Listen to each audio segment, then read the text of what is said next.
We may have 4 months to wait until the next Grand Prix, but it's probably going to take 4 months to break that one down because it's the F1 Australian Grand Prix of 2022, and what an absolutely bonkers and insane Grand Prix we have had today, folks. In the morning, I mean, that didn't wake up. I mean, I was watching WrestleMania before, so I've been up since 1 o'clock in the morning here in the UK. But you know what? We're going to start at the beginning. We're going to try and break it down. I'll give my thoughts on every single incident, and there's a lot to get through here. And then we'll do driver ratings later on. We will both give our ratings for each driver, and I feel like it's going to be such a mixed bag of ratings. I've no idea who's going to get the highest rating. No idea. It's going to be so tough. But yeah, so we kick off the Grand Prix. The Mercedes jump Verstappen at the start. Alonso tried to switch back out of turn two, but he lost the back end, and then Sainz gets past him. Leclerc looks around the outside of Alonso, but then Lance Stroll taps Leclerc. Personally, at the time, I was like, that is all. That is all Lance Stroll's fault. But looking back, I think I'm a wee bit more forgiving of Lance Stroll. This brings out the safety car. Charles Leclerc is out. He's only scored 6 points in 3 races. That's just not good enough for Ferrari.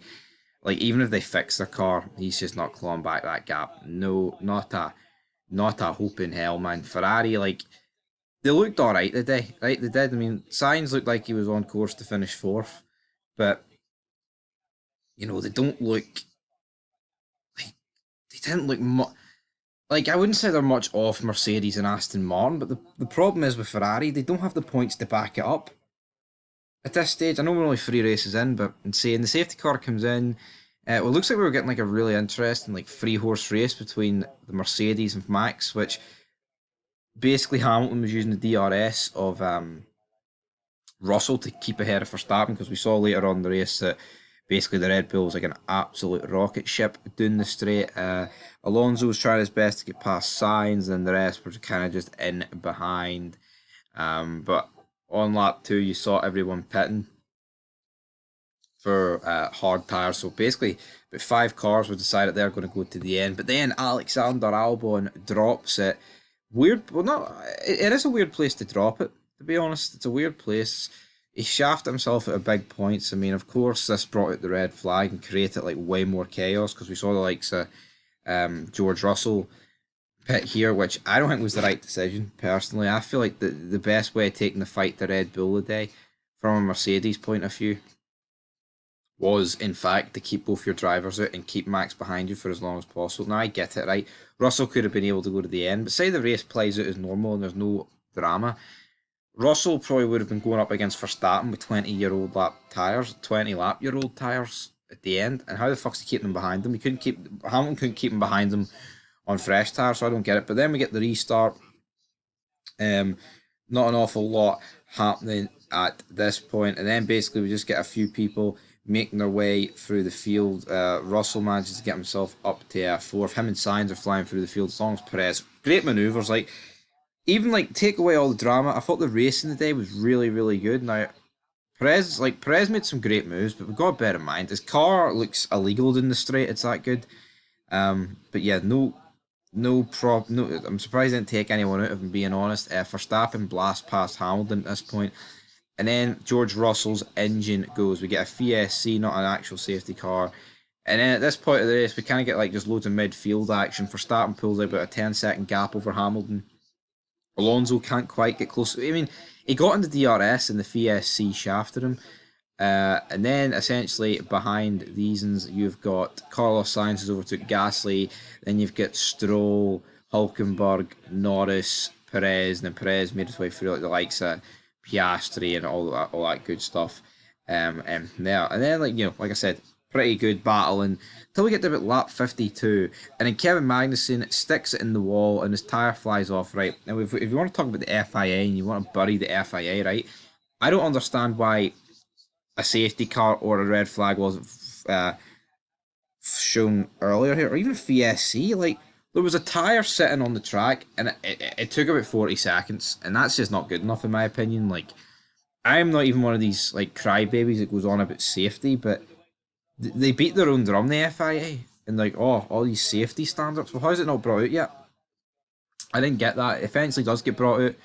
A few people have pitted here, but none of the front runners have. And then we get a red flag, which takes us to, this was on lap 54. The red flag gets shown.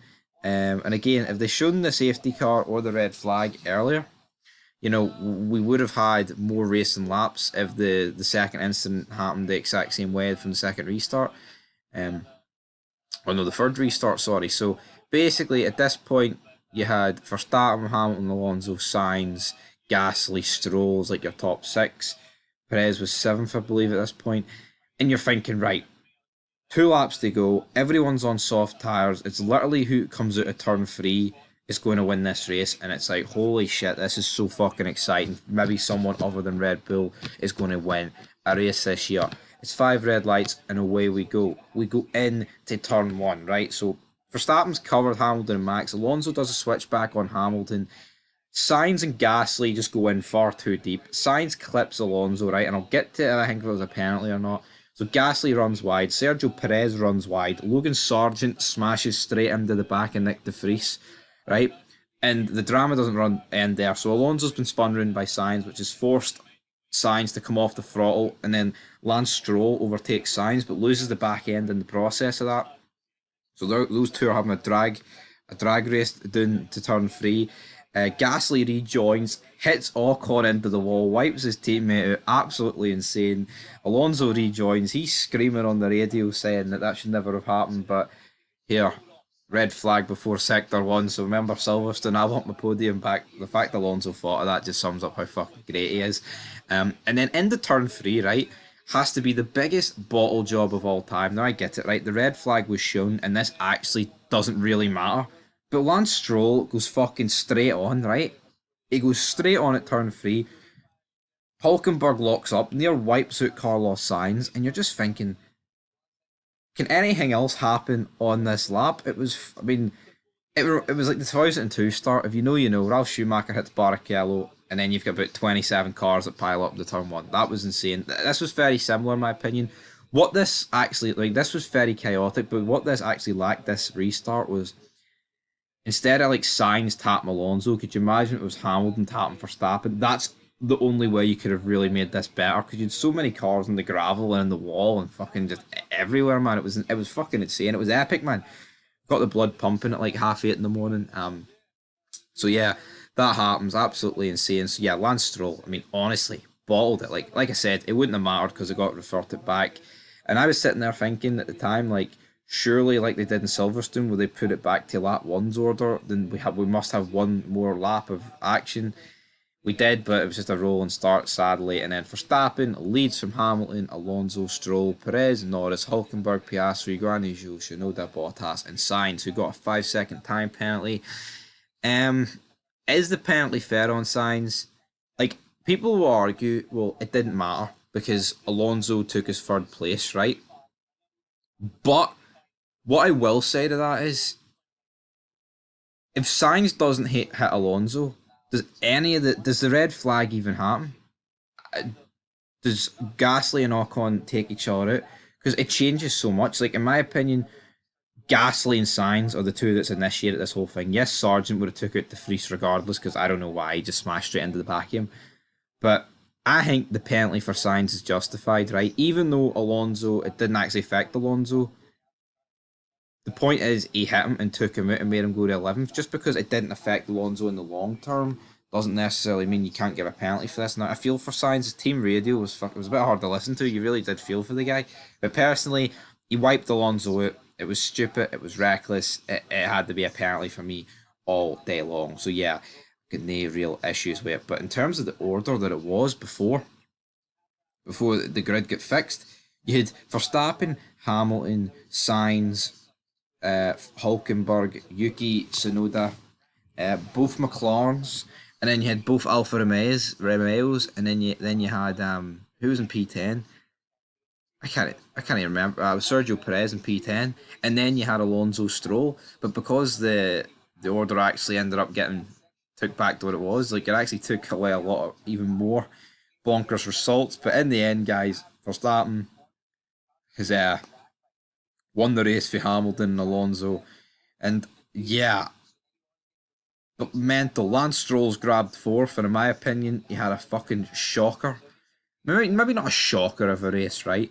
Perez got fifth in driver of the day, and he was. I mean, he made some good overtakes, but look how quick the car was. I mean, I don't think it warranted driver of the day. Lando Norris got P6. I'd say Lando Norris. For me, I would probably say driver of the day. Hulkenberg 7th, Piastri 8th, Guan Yu Zhou 9th, and Yuki Tsunoda 10th. Bottas, I'm glad the order got finged because this guy didn't deserve points today. He really didn't. And Carlos Sainz, I kind of think he did get shafted, but at the same time, he wiped Alonso out. Here is the standing those guys before we leave you.